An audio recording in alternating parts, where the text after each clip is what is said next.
Ya,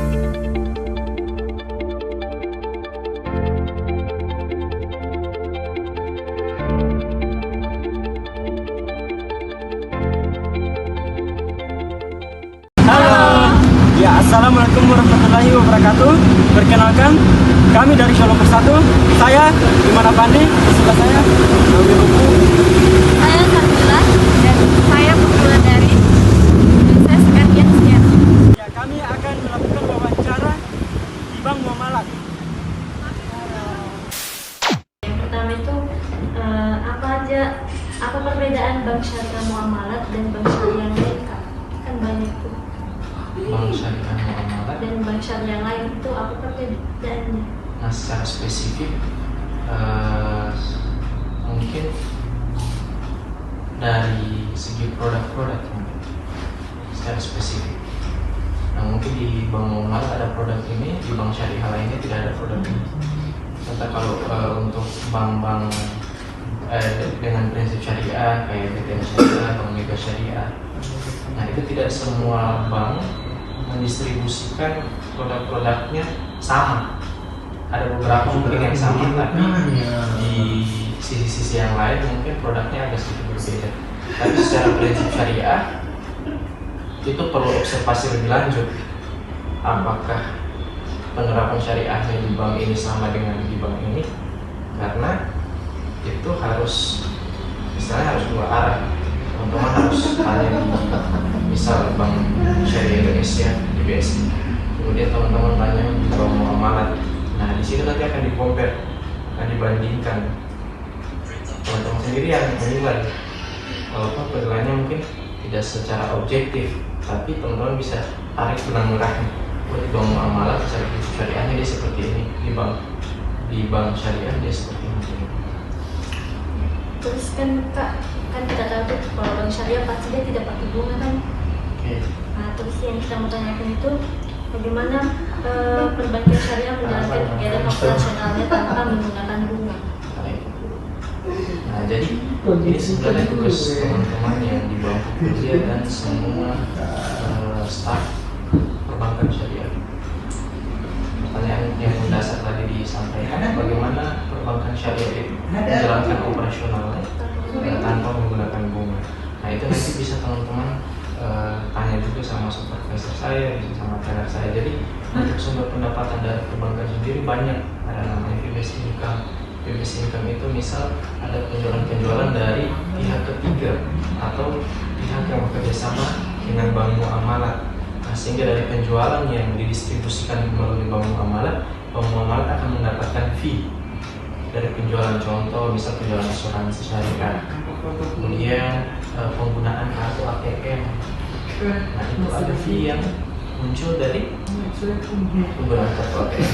Nah dari pendapatan atau dari setiap biaya administrasi, nah itulah yang menjadi pendapatan untuk operasional perbankan syariah.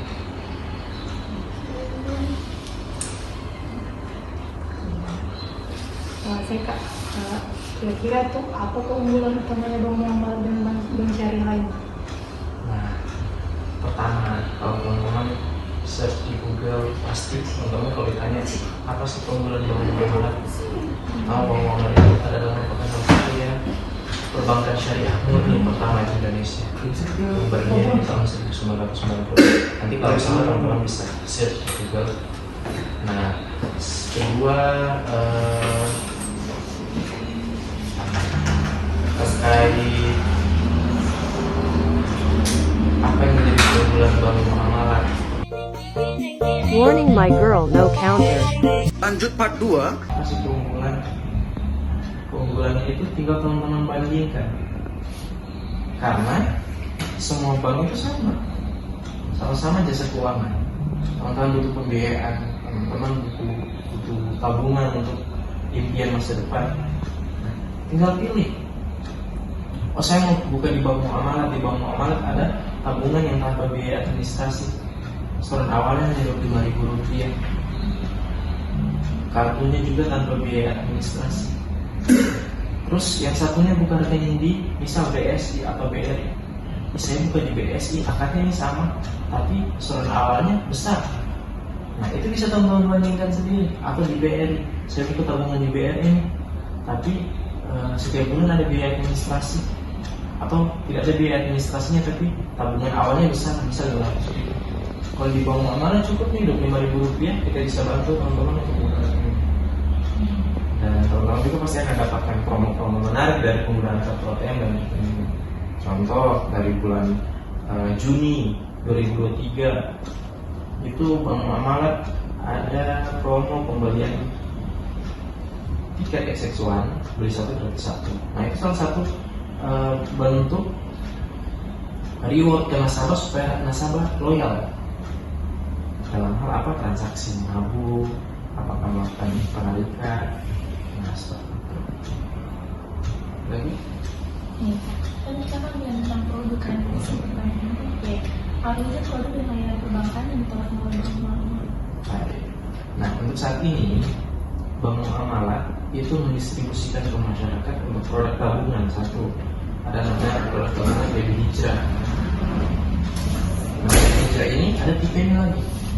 Ada yang zakat, ada juga yang non zakat. Nah untuk yang zakat sendiri itu biasanya setiap bulan akan terdebit biaya. Artinya teman-teman di awal sudah sepakati akadnya. Kalau jenis tabungannya teman-teman itu, teman-teman mengeluarkan zakat sebagai bentuk infak. Nah ada juga pilihannya. Jadi tergantung kebutuhan, tergantung personalnya orang lagi. Ada juga yang non zakat. Nah yang non zakat ini tidak ada sama sekali biaya administrasinya setiap bulan. Nah, itu untuk jenis tabungan. Satu tadi IB Hijrah. Terus ada namanya IB Hijrah Prima. Nah di IB Hijrah Prima sama IB Hijrah ini berbeda. Apa yang membedakan? Yang membedakan adalah akadnya. Dua-dua adalah produk tabungan. Nah di IB Hijrah tadi yang zakat sama non zakat itu akadnya wadiah. Teman-teman tahu wadiah?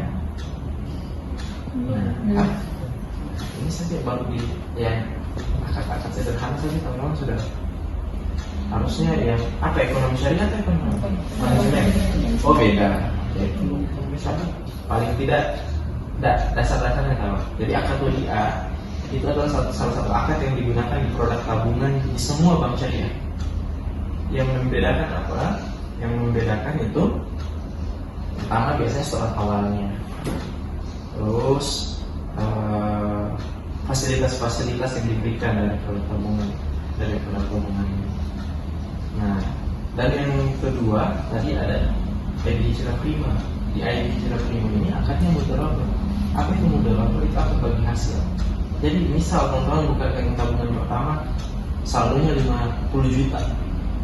Nah, 50 juta itu diinvestasikan sama bank, dikelola. Ada bagi hasil. Bagi hasilnya itu ada persentasenya. Bisa teman-teman lihat di atas. Ada 5/95. Warning, my girl, no counter. Oke, kita lanjut part 3. Assalamualaikum warahmatullahi wabarakatuh. Kami dari kelompok 1 ingin mempresentasikan hasil diskusi kami, di mana akan dipresentasikan oleh saudara dan saudari saya yang akan dibacakan oleh saudari Sekar. Untuk saudari Sekar dipersilahkan. Oke, terima kasihnya. Sekarang pelajaran materi ini yang pertama, yaitu perbankan syariah atau perbankan Islam, yaitu suatu sistem perbankan yang pelaksanaan sesuai hukum Islam. Berbentuk sistem ini sesuai berdaya larangan dalam agama Islam bagi menjamin atau memungut pinjaman dengan mengenai bunga pinjaman, serta larangan bagi investasi pada usaha atau berikan terlarang.